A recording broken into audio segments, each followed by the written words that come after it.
Hello, എല്ലാവർക്കും സനീസ് കുസൈനിലേക്ക് സ്വാഗതം. കുറച്ച് നാളായിട്ട് നമ്മൾ സ്ഥിരം കേട്ടുകൊണ്ടിരുന്നിരുന്ന ഒരു ഡിഷായിരുന്നു ചക്കച്ചില്ലി. ചക്കച്ചില്ലി പോലെ തന്നെ ഒരു വെറൈറ്റി ചില്ലി റെസിപ്പിയാണ് ഞാനിന്നിവിടെ കാണിക്കുന്നത്, വാഴപ്പൂ ചില്ലി. അപ്പോൾ നമുക്കിതിൻ്റെ വീഡിയോയിലേക്ക് പോകാം. ഞാനിവിടെ മെയിൻ ഇൻഗ്രീഡിയൻ്റ് ആയിട്ടുള്ള വാഴക്കൂമ്പ് എടുത്തിട്ടുണ്ട്. നമ്മളിതിനെ കുടപ്പൻ എന്നും പറയാറുണ്ട്.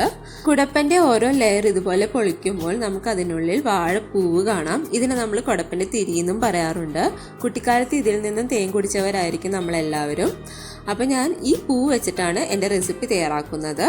അതിനായിട്ട് ഞാൻ ഓരോ ലെയറിൽ നിന്നും പൂവുകൾ അടർത്തിയെടുക്കണം. ഇതുപോലെ ഞാൻ എല്ലാ പൂവും അടർത്തി എടുത്തിട്ടുണ്ട്. ഒരു കുടപ്പനിൽ നിന്നും ഏകദേശം ഇത്രത്തോളം പൂ കിട്ടും. ഇനി ഈ പൂവുകളൊക്കെ ഒന്ന് ക്ലീൻ ആക്കി എടുക്കാം. അതിനായിട്ട് ഒരു പൂവ് എടുക്കാം. അതിൻ്റെ മുകളിൽ ഒരു ഔട്ടർ കവറിങ് ഉണ്ടാവും, അത് അടർത്തി മാറ്റാം. അതുപോലെ തന്നെ അതിൻ്റെ ഉള്ളിൽ കുറച്ച് നാരുകൾ ഉണ്ടാവും, അതിൽ നീണ്ടു നിൽക്കുന്ന നാര് മാത്രം അടർത്തി മാറ്റാം. ഇതുപോലെ ബാക്കിയുള്ളതും കൂടി നമുക്ക് ചെയ്തെടുക്കാം.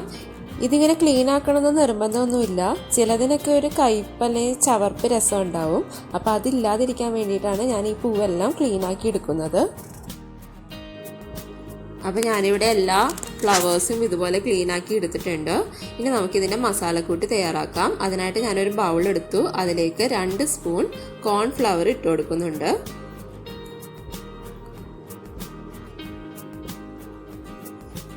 മൂന്ന് spoon കടലപ്പൊടി,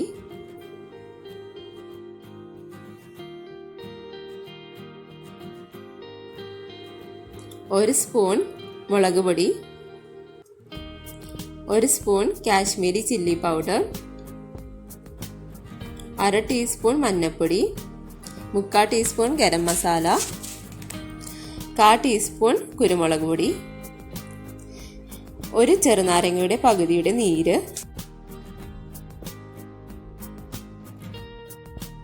1 spoon ginger garlic paste, 1 കോഴിമുട്ട,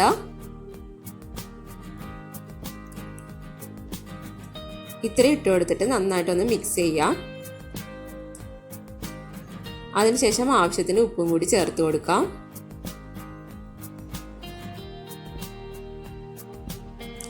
ഈ മിക്സ് ചെയ്യാൻ ആവശ്യമായിട്ടുള്ള വെള്ളം ഒഴിച്ചു കൊടുക്കാം. എന്നിട്ട് കട്ട കൂടാതെ ഇതൊന്ന് കലക്കിയെടുക്കാം. അധികം ലൂസായി പോകാൻ പാടില്ല. ഇനി ഇതിലേക്ക് നമുക്ക് പൂവ് ഇട്ട് കൊടുക്കാം.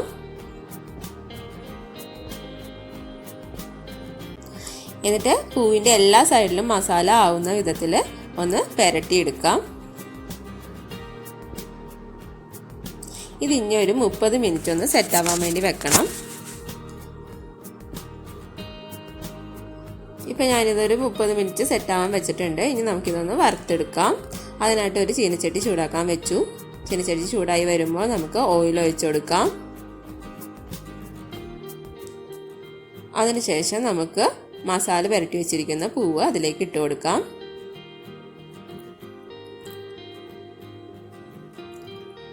ഇതുപോലെ ഇടയ്ക്കൊന്ന് തിരിച്ചിടാനായിട്ട് ശ്രദ്ധിക്കണം. കുറച്ച് കറിവേപ്പില കൂടി ഇട്ട് കൊടുക്കാം.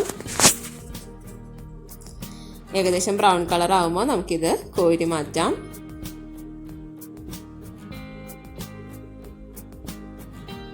ഇതുപോലെ ബാക്കിയുള്ളതും കൂടി നമുക്ക് വറുത്ത് കോരിയെടുക്കാം.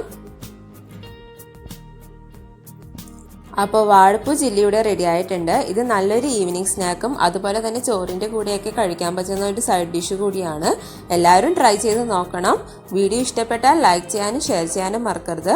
അതുപോലെ തന്നെ എൻ്റെ ചാനൽ ആദ്യമായിട്ട് കാണുന്നവരുണ്ടെങ്കിൽ സബ്സ്ക്രൈബ് ചെയ്യാനും സൈഡിലെ ബെൽ ബട്ടൺ പ്രസ് ചെയ്ത് ഓൾ എന്ന ഓപ്ഷൻ സെലക്ട് ചെയ്യാനും മറക്കരുത്. അടുത്തൊരു വീഡിയോ ആയി കാണുന്നത് വരെ take care and see U.